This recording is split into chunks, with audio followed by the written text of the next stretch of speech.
Assalamualaikum warahmatullahi wabarakatuh. Perkenalkan nama saya Nurul Arifin, NIM 20208039, kelas 5A1 Manajemen. Di sini saya akan menjelaskan rangkuman dari materi perilaku organisasi pertemuan pertama hingga pertemuan ketujuh. Untuk pertemuan pertama ini, materi yang dijelaskan mengenai konsep organisasi, di mana organisasi adalah unit sosial yang sengaja didirikan untuk jangka waktu yang relatif lama, beranggotakan 2 orang atau lebih yang bekerja bersama-sama dan terkoordinasi, mempunyai pola kerja tertentu yang terstruktur, serta didirikan untuk mencapai tujuan bersama. Perilaku organisasi adalah studi tentang apa yang dilakukan orang-orang dalam organisasi dan bagaimana perilaku mempengaruhi kinerja organisasi. Selanjutnya ada peran manajemen. Peran manajemen terdiri dari dua, yaitu peran antar personal dan peran informasional. Untuk aktivitas manajerial, yang pertama ada manajemen tradisional, yang kedua komunikasi, yang ketiga manajemen sumber daya manusia, dan yang keempat jaringan. Tantangan dan peluang dalam perilaku organisasi ini adalah merespon globalisasi, mengelola keragaman, angkatan kerja, meningkatkan kualitas dan produktivitas, dan merespon kurangnya tenaga kerja, serta meningkatkan layanan pelanggan. Nah, selanjutnya ada level analisis dalam perilaku organisasi. Ada tingkat individual, tingkat kelompok, dan tingkat organisasi. Pertemuan kedua dengan materi keberagaman dalam organisasi. Keberagaman sendiri dibagi menjadi dua. Yang pertama, keragaman tingkat permukaan atau surface level diversity. Ini adalah perbedaan yang karakteristiknya mudah dirasakan, seperti seks, gender, ras, etnis, dan disable. Dan selanjutnya ada keragaman tingkat atau deep level diversity, yaitu perbedaan dalam nilai personalitas dan preferensi kerja yang secara progresif penting untuk mengetahui satu sama lain lebih baik. Selanjutnya ada kemampuan, adalah kapasitas seorang individu untuk melakukan beragam tugas dalam suatu pekerjaan. Ini menurut Robin and Judge 2007. Kemampuan ini dibagi menjadi dua. Yang pertama ada kemampuan intelektual dan kemampuan fisik. Untuk pertemuan ketiga dengan materi sikap dan kepuasan kerja. Sikap adalah pernyataan-pernyataan evaluatif baik yang diinginkan atau yang tidak diinginkan mengenai objek, orang, atau peristiwa. Komponen sikap dibagi menjadi tiga. Yang pertama ada kognitif, kedua afektif, dan yang ketiga ada perilaku. Selanjutnya sikap kerja utama. Sikap kerja utama ini ada kepuasan kerja yang merujuk ke perasaan positif tentang pekerjaan seseorang yang merupakan hasil dari sebuah evaluasi karakteristiknya. Yang kedua ada keterlibatan kerja, dan yang ketiga ada komitmen organisasi. Selanjutnya, kepuasan kerja sendiri adalah sikap umum terhadap pekerjaan seseorang yang menunjukkan perbedaan antara jumlah penghargaan yang diterima pekerjaan dan jumlah yang mereka yakini seharusnya mereka terima. Dan yang terakhir, apa nih respon terhadap ketidakpuasan kerja? Yaitu kesetiaan atau loyalty, aspirasi atau voice, pengabaian, dan keluar. Untuk pertemuan keempat ini, materinya mengenai kepribadian dan nilai. Kepribadian sendiri adalah keseluruhan cara di mana seseorang individu bereaksi dan berinteraksi dengan individu lain. Yang kedua, faktor penentu kepribadian dibagi menjadi dua, yaitu faktor keturunan dan faktor lingkungan. Yang ketiga, nilai. Nilai menunjukkan alasan dasar bahwa cara pelaksanaan atau keadaan akhir tertentu lebih disukai secara pribadi atau sosial dibandingkan cara pelaksanaan atau keadaan akhir yang berlawanan.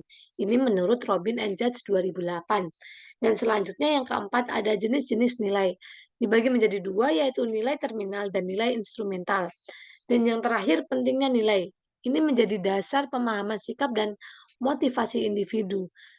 Dan karena hal tersebut berpengaruh terhadap persepsi kita, atau nilai ini mempengaruhi sikap dan perilaku.